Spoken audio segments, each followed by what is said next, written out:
Chair à canon, c'est mon prochain spectacle. C'est rigolo, c'est la première fois que je dis le titre. Voilà. C'est une exclusivité pour Lisa Keane. Chair à canon, c'est un spectacle sur la civilisation et sur en fait la totalité du système dans lequel on vit actuellement. C'est un peu ambitieux. Je ne sais pas si je vais y arriver. Je suis en train de l'écrire, donc je ne sais pas si je vais arriver à aller au bout. Mais c'est un spectacle sur comment le monde est organisé, les États, l'école, l'armée, les soi-disant démocraties, tout ça, les échanges. En fait, comment la société humaine et la civilisation actuelle s'organisent.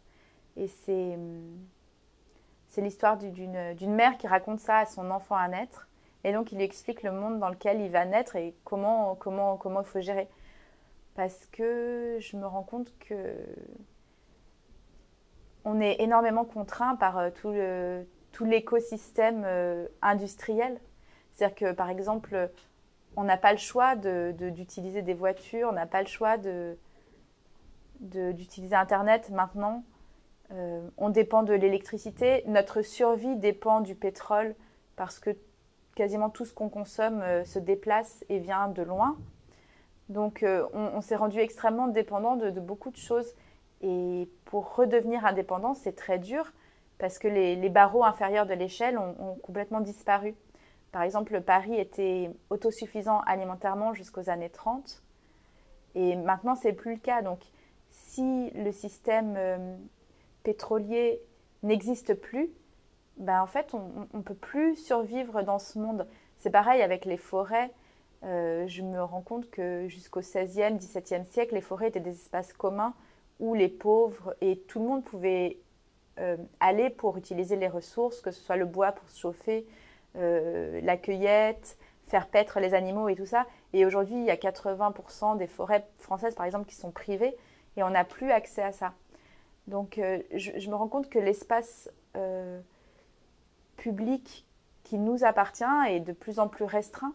Par exemple, la ville est devenue très dangereuse pour les enfants, alors que dans les années 50, enfin moi je vois par exemple mon père me raconte que quand il était petit, dans les années 60-50, il pouvait se promener dans la ville de Marseille, il vivait dans la rue.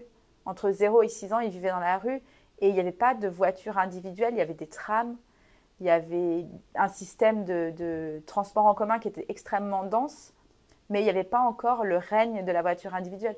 Et quand je vois actuellement dans Paris qu'on ne peut plus boire un verre en terrasse parce qu'il y a du bruit, il y a de la pollution, il y a les motos qui roulent sur les trottoirs, les lobbies de voitures ont fait en sorte que les transports en commun ne soient pas aussi agréables que le transport individuel et, et ont acquis de plus en plus de place dans le monde et sur la route. Enfin, la France est striée de routes, d'autoroutes qui fragmentent l'habitat des animaux et aussi l'habitat des humains. Et voilà, donc ça, c'est des choix qui ont été faits avant nous, dont on hérite, et puis on met beaucoup de temps avant de se rendre compte que c'est quelque chose qui est social, civilisationnel, qui n'est pas forcément naturel finalement. De, D'être aussi contraint par des choses, par des infrastructures. Voilà, donc là, le sujet du prochain spectacle, c'est un peu une réflexion autour de l'État, de toute cette superstructure qui nous entoure, dont on dépend, qui dépend de nous, et finalement qu'on n'a pas vraiment choisi. Là, je suis dans l'étape où je lis énormément de documents, énormément de livres, et où je réfléchis, mais j'ai pas encore trouvé la forme définitive. J'ai pas encore trouvé comment mettre de l'humour là-dedans, comment mettre du jeu, comment mettre du spectacle dans un sujet qui est aussi difficile. Enfin, je vois par exemple, je suis allée écrire une semaine, j'ai passé une semaine à écrire et avoir des documents, avoir des films, notamment un film qui m'a beaucoup marqué qui s'appelle Nous venons en amis, qui est un film sur la prise des terres en Afrique par des multinationales chinoises et américaines qui font du pétrole et qui privent du coup les populations locales de l'accès à leurs terres et de l'accès à l'eau potable. Donc les populations locales ne peuvent plus se nourrir, ne peuvent plus boire l'eau. Elles deviennent dépendantes des multinationales qui sont présentes sur place.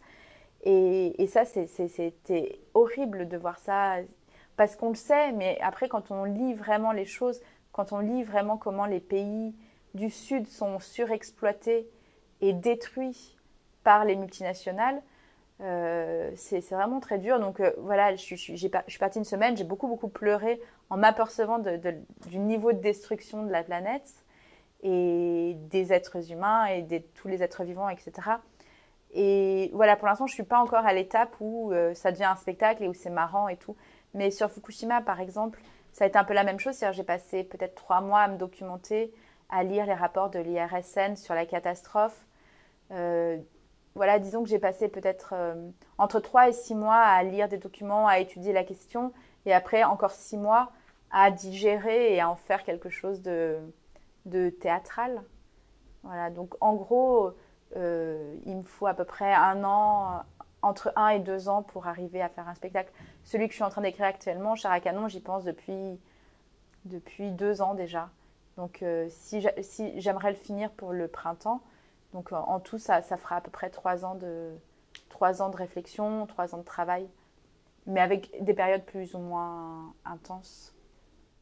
J'estime que c'est mon devoir de me renseigner, de lire, de faire des choses que la plupart des gens n'ont pas le loisir de faire parce que la société est organisée comme ça. Les gens sont esclaves du salariat, des transports. Enfin, quand je vois les gens qui vivent avec un SMIC à Paris, qui font 1 heure de transport en commun tous les jours, je me demande comment on est arrivé à ce niveau d'aliénation. Moi, j'ai l'impression que j'ai la chance pour l'instant de pouvoir avoir du temps pour lire, pour me documenter, et que c'est un peu mon devoir d'essayer de comprendre et de retransmettre ce que je crois avoir compris. Je pense qu'on devrait tous comprendre le système dans lequel on vit. 70% des émissions de gaz à effet de serre sont dues à 100 grandes entreprises. Évidemment, il y a les entreprises pétrolières, il y a Total. Ces entreprises détruisent la planète de façon sûre. Il y a le trafic aérien qui détruit la planète de façon sûre, le transport de marchandises. Et voilà, et il y a tout un truc de culpabilisation des gens qui ne sont pas du tout responsables, eux, de la destruction de la planète, en tout cas pour une part assez infime. Et on essaye de nous faire croire qu'en recyclant nos déchets, en faisant du vélo, on va changer le monde et sauver la planète. Ce n'est pas du tout le cas. En face, il y a des multinationales qui sont armées, qui sont surpuissantes, qui sont richissimes. Et ces gens-là, concrètement, tous les jours, fabriquent du plastique, transportent du plastique. Là, j'ai vu par exemple, ils ont inauguré un porte-conteneurs, donc c'est CMA-CGM, ça appartient à un milliardaire. Et ce porte-conteneurs est le plus gros du monde. Et donc, il fait des rotations Europe-Chine. Et il part à moitié vide d'Europe. Il emmène des produits à haute valeur ajoutée en Chine. Et il revient de Chine avec de la marchandise destinée au linéaire de la grande distribution. Voilà. Donc là, on a l'exemple, le Saint-Exupéry, c'est l'exemple même d'un truc qui détruit la planète, qui ne devrait pas exister, qui va faire du profit aux milliardaires qui possèdent le porte-container, aux gens qui l'affrètent et qui vendent ces produits aux supermarchés, etc. Et tout ça va détruire la planète encore plus, va faire du profit à des gens, va détruire des salariés qui travaillent dans des conditions atroces là-bas, et tout ça pour finir dans la mer. Parce que, par exemple, si on prend l'exemple des jouets pour enfants, les jouets pour enfants ne sont absolument pas recyclables, et c'est des jouets en plastique, etc. Donc ça finit soit brûlé, soit enfoui, soit directement dans la mer. Donc la question se pose de est-ce que c'est normal que le Saint-Exupéry existe et ait eu le droit de naître et eu le droit de vivre alors qu'il va détruire des êtres humains, des animaux, des poissons. Il va détruire un écosystème tous les jours, tous les jours, tous les jours. Et cet objet a eu le droit de vivre et on trouve ça super que les chantiers navals du Havre et du Travail, etc. Sachant qu'il y a 29 membres d'équipage sur ce bateau, ça va faire travailler 29 membres d'équipage. L'essentiel du profit va aller dans les multinationales. Voilà, ça c'est une question qui se pose. Comment on peut agir face à un groupe, à plusieurs groupes, puisque là c'est plusieurs groupes qui sont concernés par ce bateau. On ne peut pas vraiment agir de façon pacifiste et de façon juste citoyenne. Enfin, je veux dire, le vote, les élections n'ont rien à voir avec tout ça. ce bateau, il existe, il va exister pendant de nombreuses années, il va détruire la planète pendant de nombreuses années, les marchandises qui se transportent vont détruire des salariés et tout ça. Et on n'a aucune... Le fait que ce bateau existe, pour moi, c'est quelque chose... il ne devrait pas exister parce qu'il va rejeter de la pollution partout et je ne peux rien faire pour empêcher ça. Moi, j'ai pris l'exemple de ce bateau parce que c'est le plus gros du monde, c'est le plus gros porte-container du monde et il a eu le droit d'être fabriqué. Bon, mais c'est la même chose avec les avions, le fait que, par exemple, le trafic aérien soit en train de devenir low cost, que le kérosène ne soit pas taxé. Ça, pour moi, c'est quelque chose d'assez scandaleux parce qu'on taxe le diesel des pauvres, mais on ne taxe pas le kérosène des riches. Ça, c'est quelque chose, intellectuellement, ça pose une question quand même.